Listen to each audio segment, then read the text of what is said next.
Assalamualaikum warahmatullahi wabarakatuh. Perkenalkan, nama saya Erwin Abdullah Siombing. Saya seorang mahasiswa Universitas Dharma Persada. Saya jurusan Teknologi Informasi.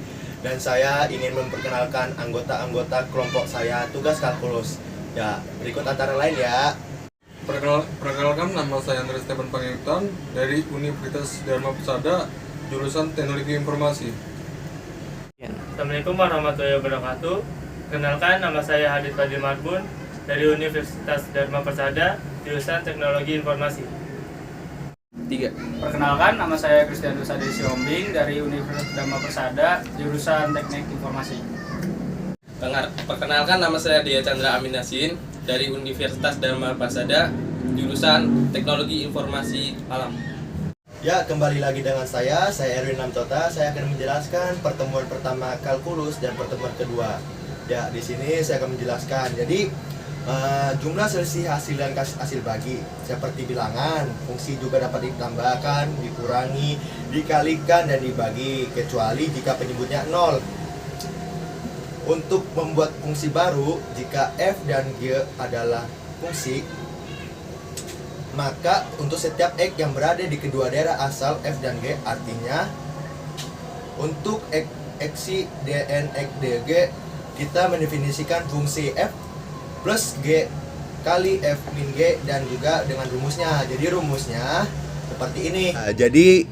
seperti ini. F plus g buka kurung x sama dengan f buka kurung x tutup kurung plus g buka kurung x g buka kurung f min g x sama dengan f plus x tutup kurung min g buka kurung x tutup kurung f9 fg buka kurung x tutup kurung sama dengan f buka kurung x tutup kurung g buka kurung x tutup kurung x. Nah, jadi saya akan membuat contoh soal untuk pada grafiknya ya, sebagai berikut. Ini saya gambar sebagai berikut ya.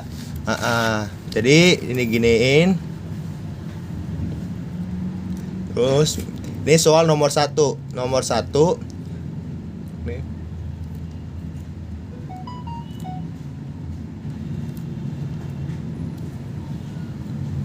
Nah, ini jadi untuk begini ada namanya pembahasan seperti ini.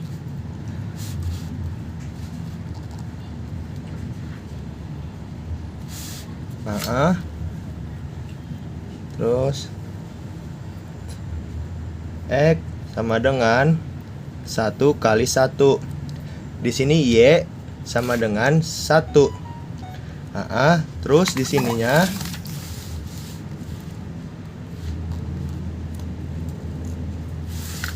y sama dengan 2. Di sini 1, di sini 2. Nah, mengerti? Dan sekarang saya akan membahas pertemuan kedua. Melanjuti pembahasan kedua. Laju rata-rata dan laju sesat. Pada akhir abad ke-16, Galileo menemukan bahwa setiap benda pejal yang dijatuhkan dari keadaan diam di dekat permukaan bumi dan biarkan jatuh bebas akan jatuh jarak proporsional terhadap kuadrat waktu yang ditempuh selama benda jatuh. Nah, jadi saya akan mengasumsikan gesekan udara yang memperlambatkan jatuhnya benda diabaikan, sehingga gravitasi adalah satu-satunya gaya mempengaruhi jatuhnya benda. Jika Y menyatakan jarak benda setelah terjatuh dalam F setelah T detik, maka hukum Galileo adalah dengan 16 aproksimasi konstanta keseimbandingan. Jika Y diukur dalam meter, konstanta yang digunakan adalah 4,9. Lanjut, rata-rata benda yang bergerak selama interval waktu tertentu diperoleh dengan cara membagi jarak yang ditempuh dengan waktu yang dilalui. Nah, saya akan membuat contoh soalnya ya sebagai berikut. Jadi saya akan melanjuti yang pembahasan tadi. Ini contoh soalnya. Jadi tadi kan laju rata-rata benda yang bergerak selama interval waktu tertentu diperoleh dengan cara membagi jarak yang ditempuh dengan waktu yang dilalui. Nah, contohnya selama 2 detik pertama berapa? Jadi selama 2 detik pertama yaitu segitiga Y sama dengan segitiga T. Baru di sini 16. Kenapa 16? Karena 16 adalah aprosima konstanta kesembandingan. Makanya terus di sini 2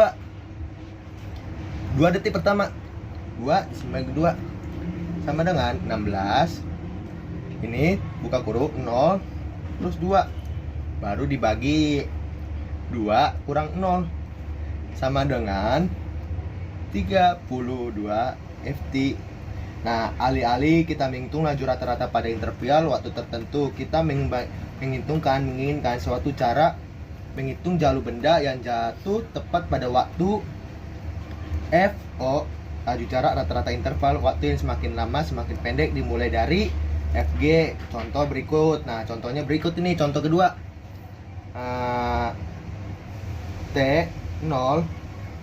T0 plus H dengan kepanjangan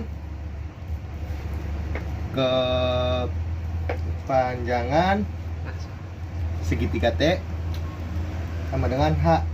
Nah, rumusnya seperti ini guys. Segitiga Y, segitiga T sama dengan 16 T0 plus H.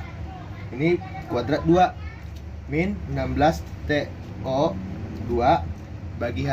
Nah, rumusnya seperti ini ya. Nah, sekian dan terima kasih. Materi sebelumnya yaitu materi nilai limit fungsi. Ketika mengkaji fungsi Y sama dengan f(x), seringkali kita tertarik pada perilaku fungsi di dekat titik C, bukan pada titik C. Hal ini mungkin terjadi misalnya jika C adalah bilangan irasional atau seperti R atau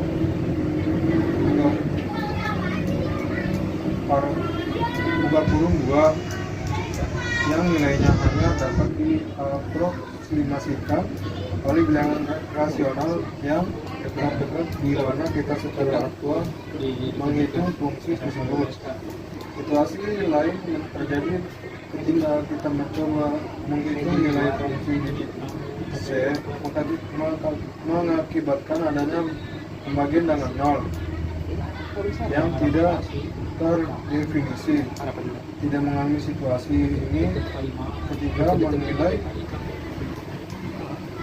ketika mencari laju perubahan sesaat pada Y dengan cara meninjau fungsi hasil bagi Y atau H untuk H yang semakin mendekati 0.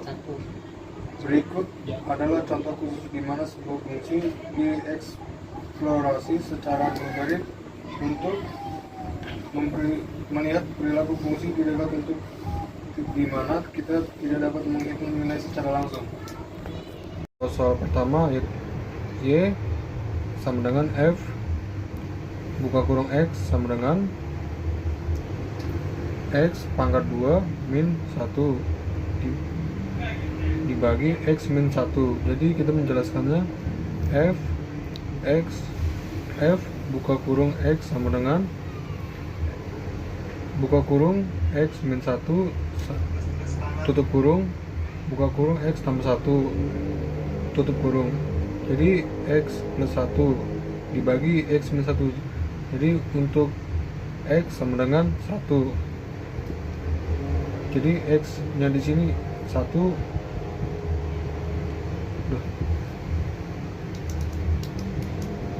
Jadi fungsi Y sama dengan akar kuadrat 4 min X pangkat 2 sama dengan, yaitu daerah asal fx sama dengan buka kurung 4 min X pangkat 2 adalah buka kurung min 2,2 tutup kurung. Grafik fx berupa setengah lingkaran seperti pada gambar berikut. 2 berarti X akar kuadrat 4 min X pangkat 2. Saya akan menjelaskan yang kedua adalah integral. Di sini adalah saya akan menjelaskan tentang luas. andaikan kita ingin mencari luas daerah traksir R yang berada di atas sumbu X di bawah grafik Y sama dengan 1 dikurang X kuadrat, dan di antara garis vertikal X sama dengan 0 dan X sama dengan 1. Tidak ada rumus geometri sederhana yang dapat digunakan untuk menghitung luas suatu bentuk umum yang dibatasi oleh kurva seperti daerah R. Jika bagaimana kita mendapat menghitung luas R, maka kita akan mencoba mencari. Di sini 1 ketemu 1. Oh ini.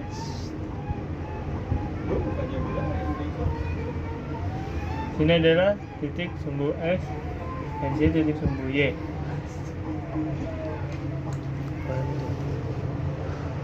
Oke, dapat mengoperasikan luas tersebut dengan cara sederhana. Memperlihatkan dua persegi panjang yang secara bersama-sama melihat daerah R. Lebar dari setiap persegi adalah 1,2.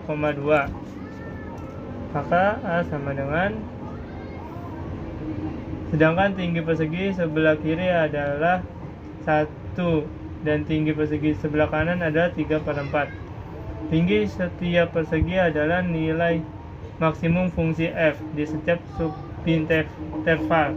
Karena fungsi f turun, maka tinggi persegi adalah nilai fungsi pada titik ujung kiri subinterval 0,1 yang merupakan atas persegi. Luas total kedua persegi yang mempromosikan luas A daerah R yaitu P di sini adalah 1 dikali 1/2 ditambah 3/4 dikali 1/2 sama dengan 7/8, atau bisa didesimalkan 0,875. Oke, di sini saya akan menjelaskan turunan fungsi. Sekarang kita menyelidiki turunan sebagai sebuah fungsi yang didefinisikan dari f dengan memperhitungkan limit dan setiap titik x pada daerah asal f. Definisi turunan fungsi fx terhadap variabel x adalah fungsi f yang nilainya di x adalah fx sama dengan lim h sampai o fx tambah h dikurang fx dibagi h. Kita menggunakan notasi fx dalam definisi ini untuk menekankan variabel bebas x terhadap mana fungsi turunan fx didefinisikan. Daerah asal f adalah himpunan titik dalam daerah asal f ketika nilai limitnya ada, yang berarti bahwa daerah asal turunan f mungkin sama atau lebih kecil dari daerah asal f. Jika f ada di suatu titik x, maka kita mengatakan bahwa f terdiferensialkan, dapat didiferensialkan atau memiliki turunan di x jika f ada setiap titik pada daerah asal f. Maka kita mengatakan bahwa f terdiferensialkan. Oke, di sini saya akan memberikan contohnya. Fx sama dengan x dibagi x kurang 1. Caranya di sini adalah fx sama dengan x dikurang 1 dan fx ditambah h sama dengan x ditambah h dibagi x ditambah h dikurang 1, sehingga fx sama dengan lim h sampai o, h sampai 0, fx ditambah h dikurang fx dibagi h sama dengan lim h sampai 0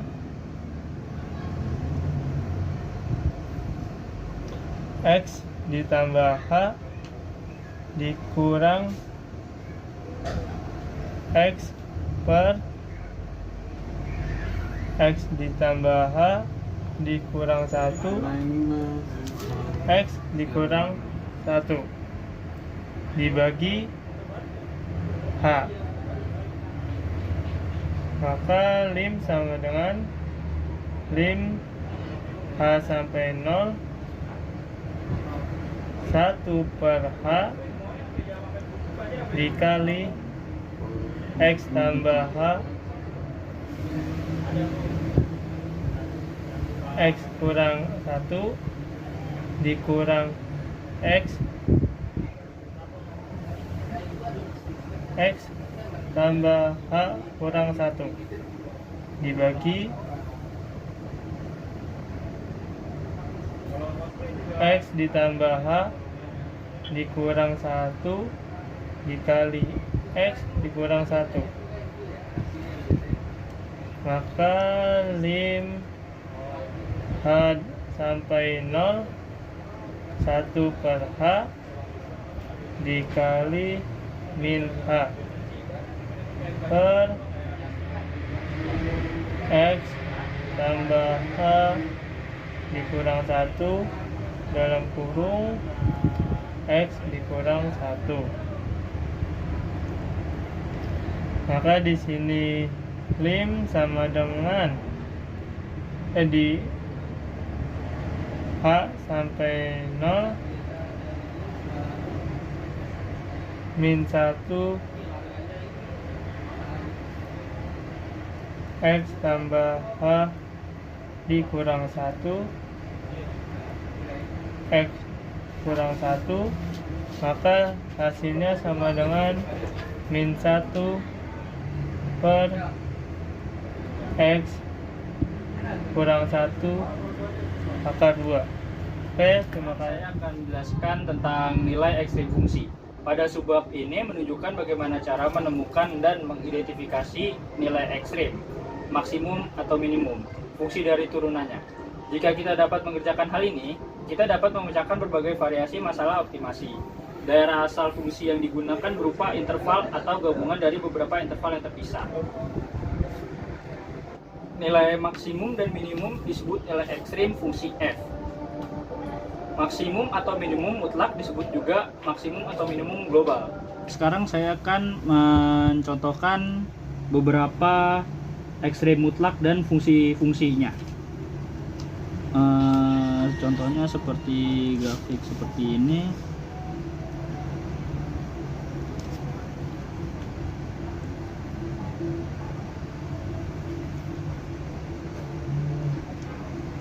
Di D-nya, jika D sama dengan min tak terhingga dan tak terhingga,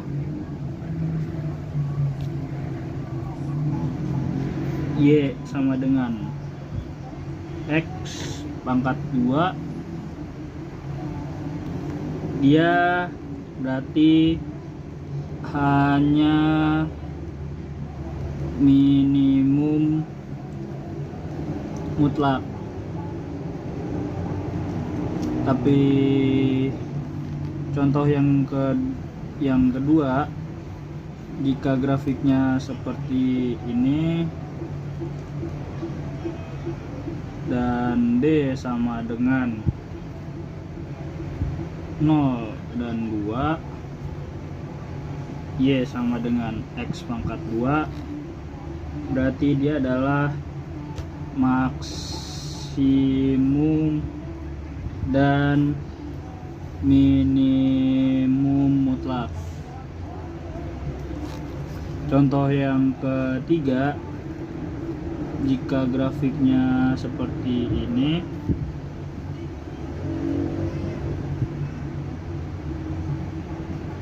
D sama dengan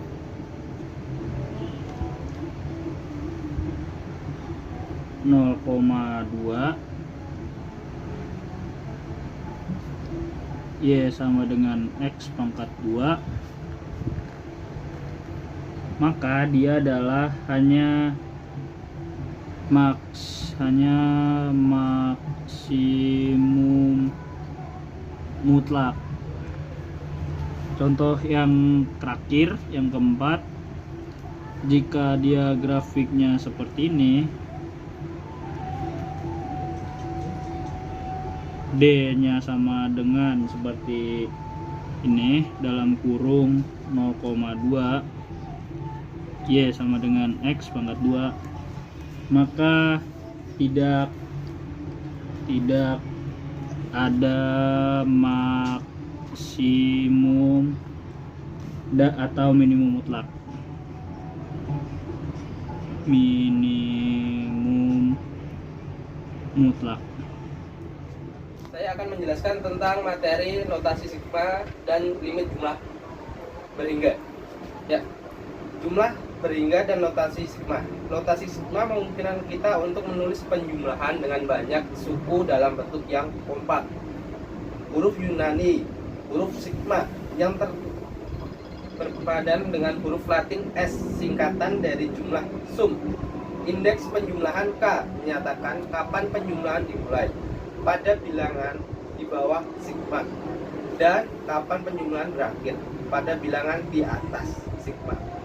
Sembarang huruf dapat digunakan untuk melambangkan indeks, tetapi huruf yang bisa digunakan adalah I, J, dan K. Ya, teman-teman, kita akan melihat cara menghitung sigma. Contoh pertama, 5 sigma K sama dengan 1, sama dengan, ya, berhubung K-nya ada 1 dan di atas sigma ada 5, jadi kita mulai dari angka 1 sampai dengan penjumlahan angka 5. Penulisannya seperti ini: 1 tambah 2 ditambah 3 ditambah 5, baru kita melakukan penjumlahan, yaitu totalnya adalah 15. Nah, contoh kedua, 3 sigma min 1 K di atas kurung, ya, kali K sama dengan 1. Jadi kita mulai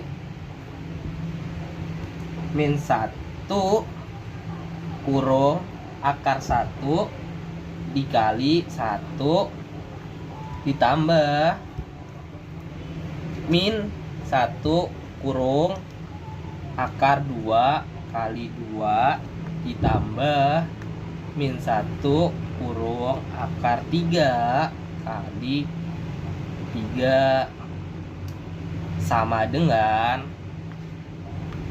min 1 ditambah 2 dikurang 3, dan hasilnya adalah min 2.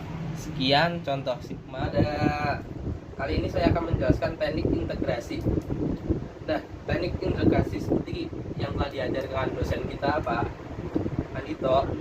Nah, kita harus mengingat rumus-rumus integrasi dasar yang seperti telah kita lihat di pertemuan-pertemuan sebelumnya.